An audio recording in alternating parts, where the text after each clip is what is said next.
May halong nerbiyos at galak ang bumalot sa Gilas sa kanilang unang laro kontra Saudi Arabia. I think yun yung kasi ang tingin ko parang first game namin yun for the past 2 months before nang mag-start yung FIBA. I think medyo gigil lang kami. Pero after that, I think naka-adjust naman kami. So I think gigil lang talaga.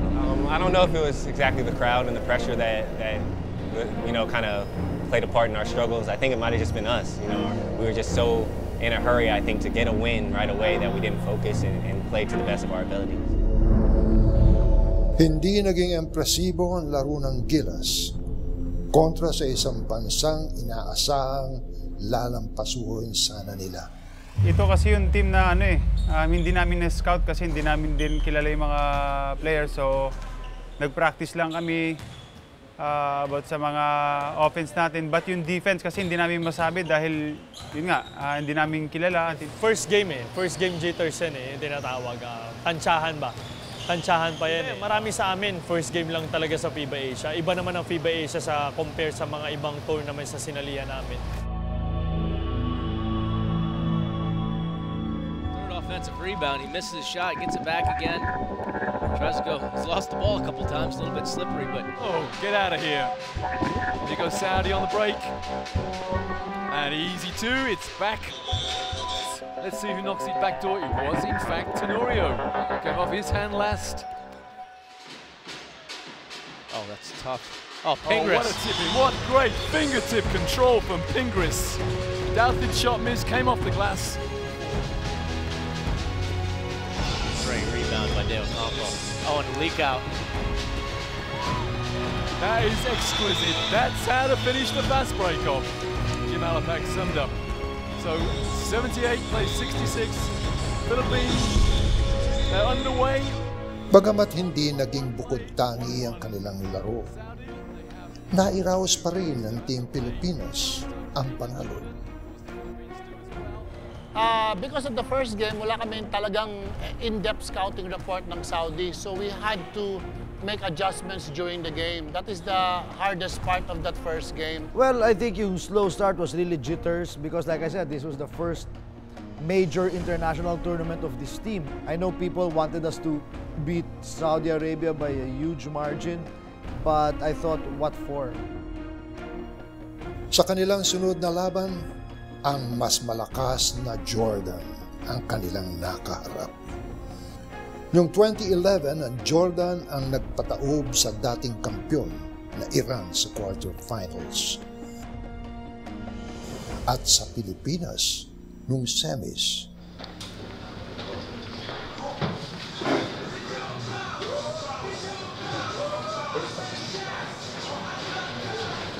This tournament is not a sprint. Okay? This tournament is a long race. And the key to winning this race is to just get better every single day. Okay? We did enough last night to get that W. That's fine. Okay? Now tonight we gotta make sure everything we do better. Better effort, better communication, better concentration, better execution. Everybody ready?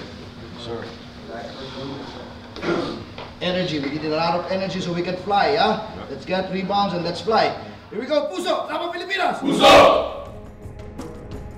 Very, very important game for the home team. And now is the time for them to perform. They would love to get one of those 3 spots available in next year's World Cup.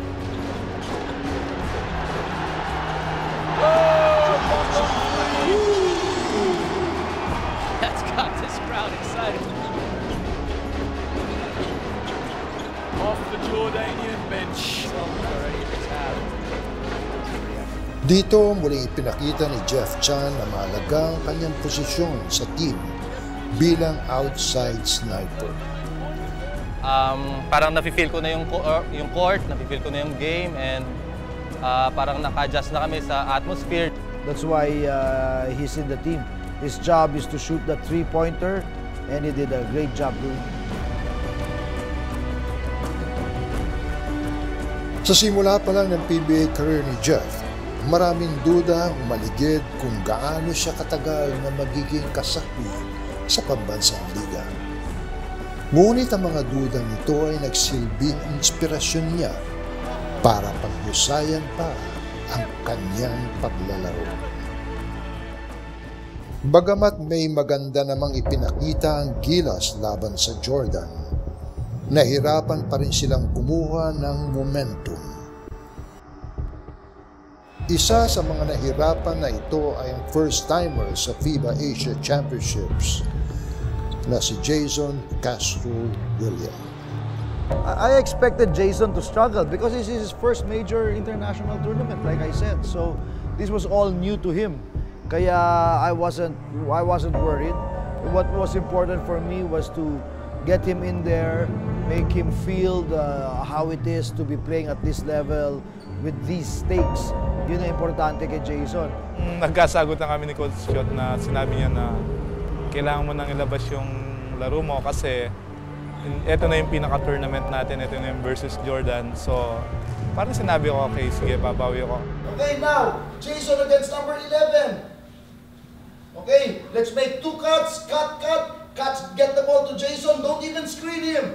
Fake screen, slip right away and drive. Drive, jump stop, pass, go all the way if you got it. Okay, we need to make sure that we are making good decisions on offense. If you want to shoot it, shoot it.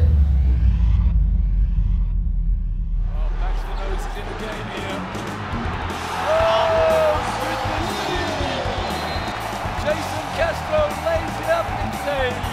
1-point game. What an explosive drive and sneaky finish. Open speed by Castro. Oh, it's 1-9-42. Great defense from Philippines. And 2 points at the other end. The layup that Jordan missed.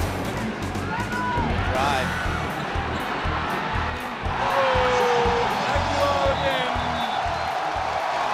Nakuha na rin ng Gilas ang magandang alagwa sa tulong na rin na mas nabubuhayang madla sa MOA Arena. The thousands inside the Mall of Asia Arena. Una-una nakakabing yung human wave na yun. Never pa ako nakakita ng ganung klaseng reaction from the fans. Tagal lang dadagdagan yung lakas namin eh. Doon talaga kami humuhugot ng lakas.